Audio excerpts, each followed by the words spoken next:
Afenifere. It held its first general meeting in the new year, and we're following closely the various resolutions that have been made to enhance the development of the group as well as that of the country. We understand that the position of acting leader and deputy leader have now been abrogated. The responsibilities and authority of advising the leader of Afenifere and Socio-Cultural are now vested in the Afenifere Elders Caucus. Other resolutions are in urgent need to rework the security architecture of the country, among others. Here, joining me in the studio is the National Organizing Secretary of Afenifere, Mr. Kole Omololu. Thank you so much for finding time to come. Thank you. And Happy New Year to you. Same to you. So Afenifere is in the news again, reminiscent of the stories we covered before the election. I'm sure you followed that very closely as well. How many factions are there in Afenifere? And I know you will say one, but I'm saying we've come to know two separate groups in recent years. Let me tell you. Thank you for inviting me here and to let you know about Afenifere. I know a lot of young people don't know what Afenifere is all about. Now, let me shoot straight. Afenifere started with Obafemi Awolowo in 1951 as the first leader. After him, it was Chief Ajasin handed the baton to Abraham Adesoya.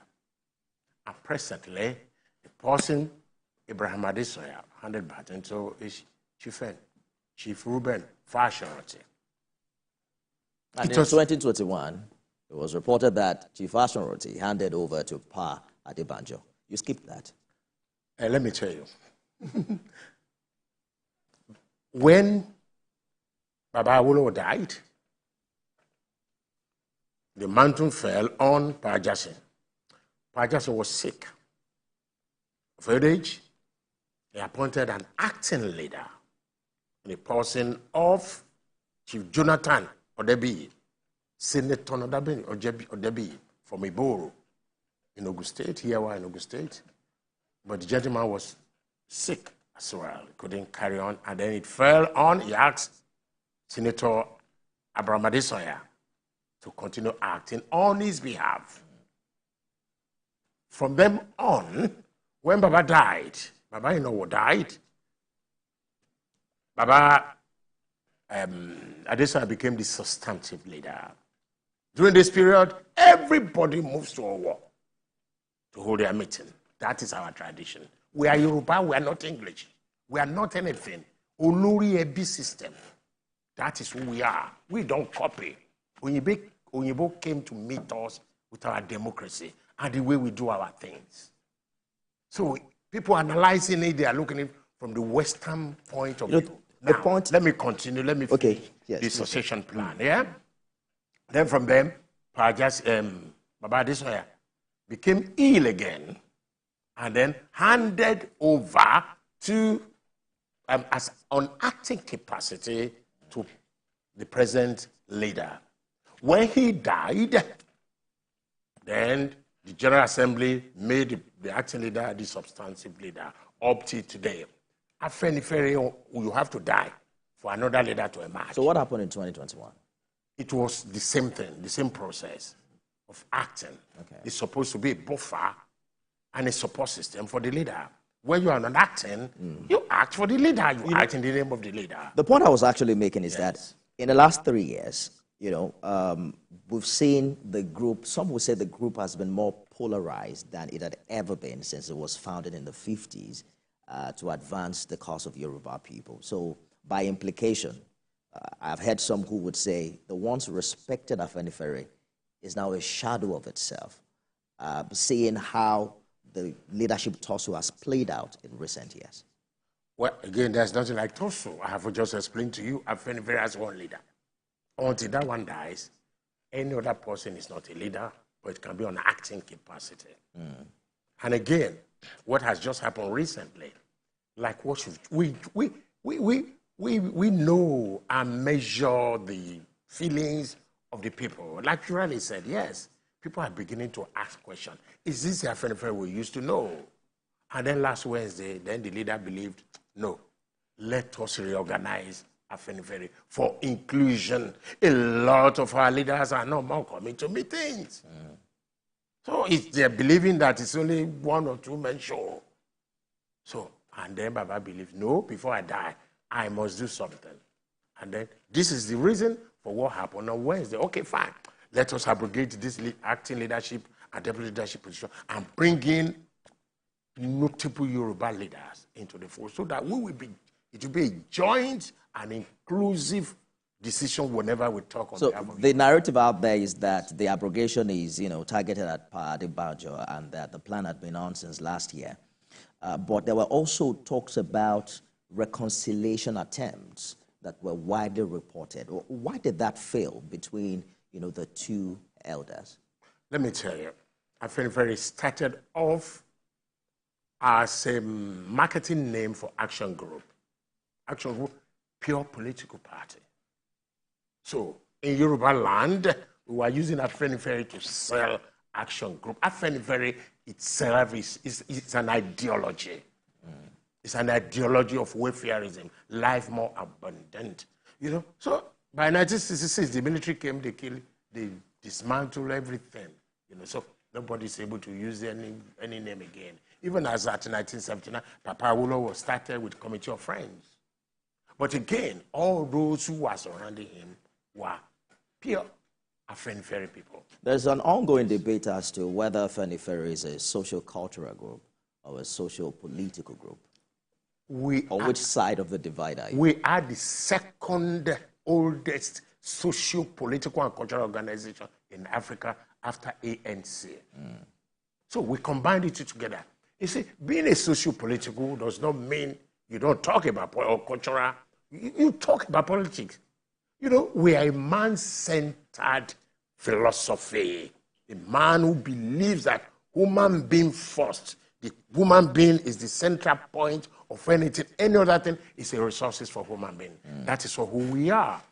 So we have what we call a position. We don't have partisan position anymore, but an ideological partisan position. I'm finding it hard to understand that because we saw what played out before the presidential election. The Afenifere was sharply divided between Peter Obi and Bola Tinubu of the APC, while Pa Fasoroti, publicly endorsed the APC candidate. Pa Adebanjo went for Peter Obi right here in Lagos. So how do you mean that you're not a partisan organization? When I mean partisan, ideologically partisan, remember that the current president is an Afenifere person.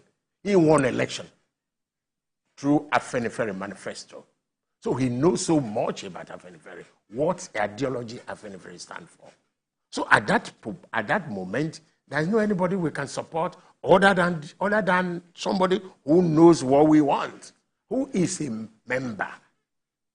And then again, place them on the table. This is the best man amongst them all. Afenifere will choose the best anyway. So it's an international man.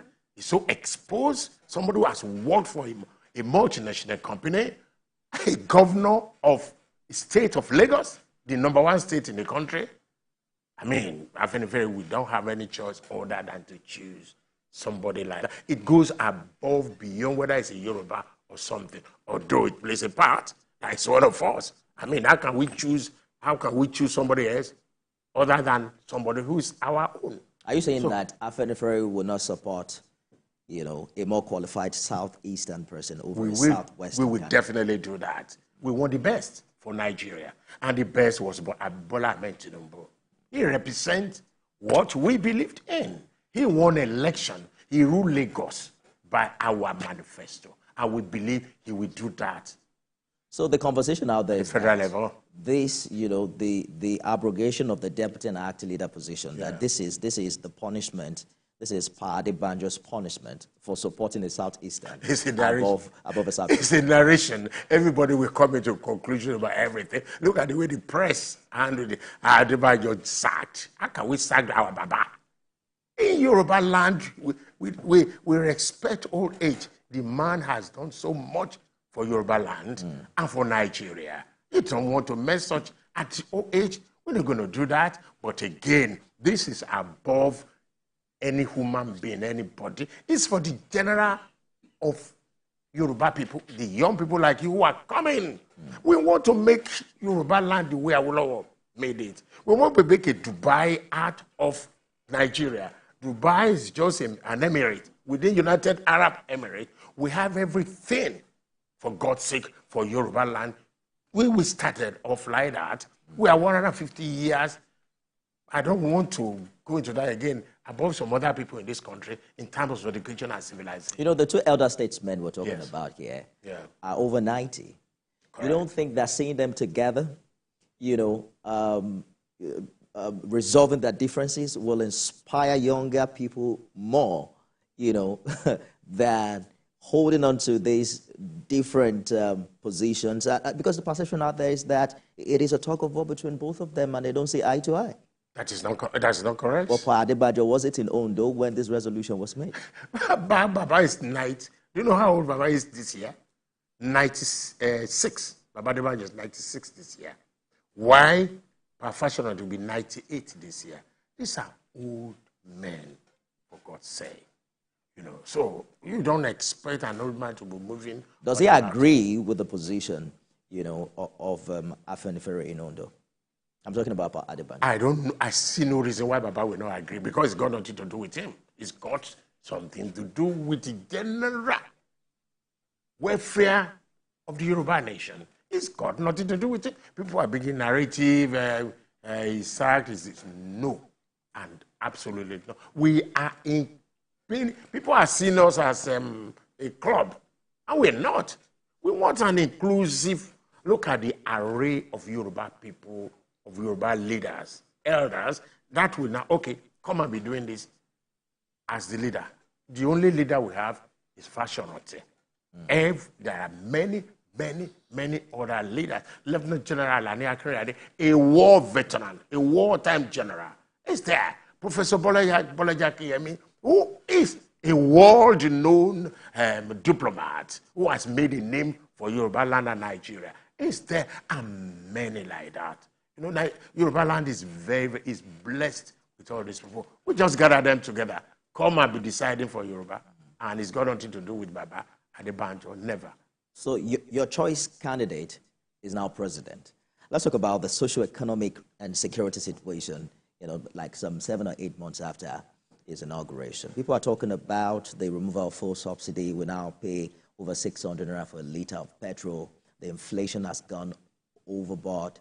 Nigerians are really crying and suffering, and if you listen to them, they will tell you that this isn't the renewed hope that they actually thought about. How is Afenifere reacting to this reality? Because we know the reality. Before this man came to power, we knew this is going to happen anyway. I'm sorry, the previous 8 years government, God forbid it will never happen in this country again. They came, I don't know, their intention for Nigeria. Where are we getting dollar? There is no crude oil to sell. All the crude oil to sell has been sold at the moment. That's why the foreign exchange is going, the dollar, the pound sterling is going high, because we don't have dollar to sell, to cushion the effect. And then again, this is the real time that we are living in. Petrol subsidy has been gone for a long time. President Tinubu just announced it. The thing has been gone. There was no more in the budget. So he has to announce it. You see, we are talking of a forthright human being. That's who we are, Yoruba. We don't have to lie to the people. Let the people see what is on the table. And then we start working on it. We're now building Nigeria from the scratch, from ground zero. So we are going to have some negative effect. And I believe the way things are going, within the next 24 months, then things will start stabilizing. That's 2 years from now. Yes.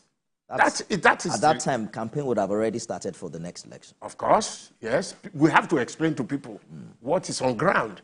You see, people have to realize, I went to school, so I know. Me too, I am feeling it. The amount to fill my car now, I know how much.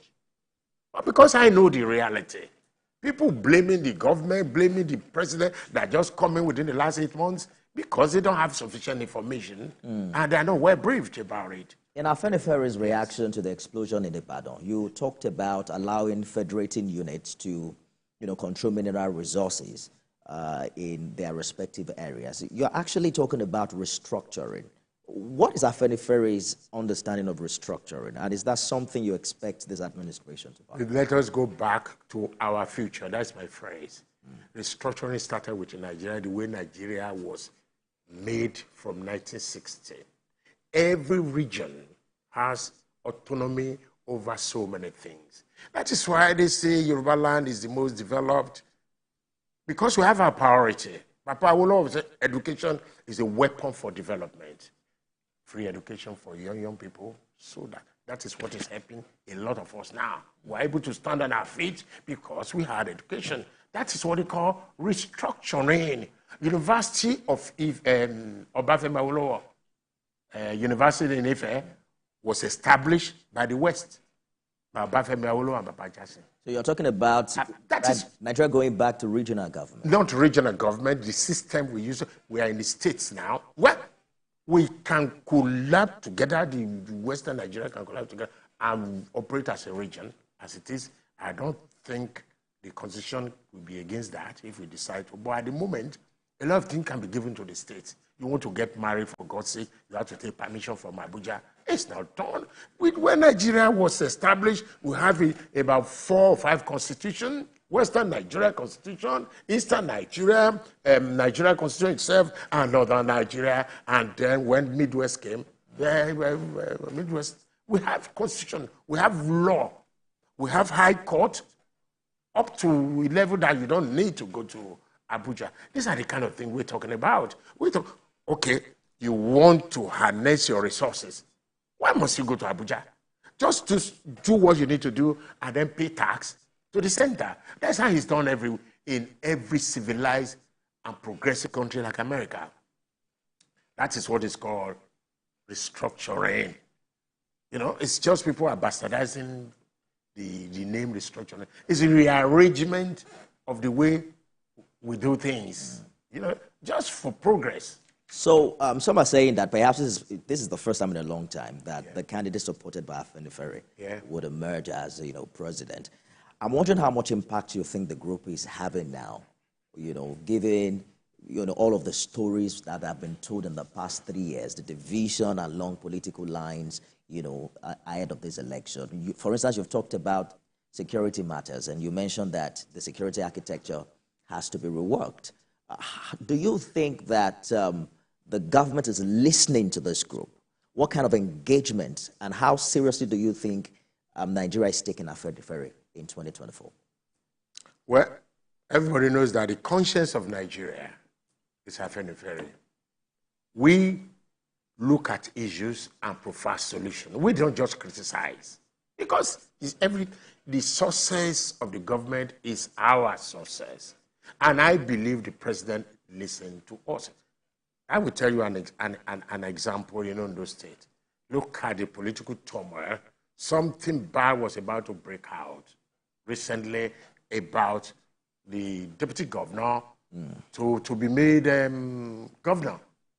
There were so many infighting, but Afenifere took the challenge, wrote to the president, advised the president on what to do, and the president did exactly what Afenifere advised. So that is just to tell you that he listened and he knows those who are in Afenifere. Well, the election is just a few months away. They say the real political party is just about to begin, and then we'll see how that plays out. But let me get your reaction quickly to the report that Miyetti Allah set up 1,144 strong nomad vigilante militia. The former governor in Ondo had Amotekun, and perhaps they are also following that path. Well, again, it's like saying Afenifere had a militia or something, it's uncalled for. But I learned the IG has got their leader arrested. I mean, that is criminal. Who are you? Militia in this country? Not backed by law? Amotekun is a creation of the law by the Western Nigeria government, and it's to protect their people.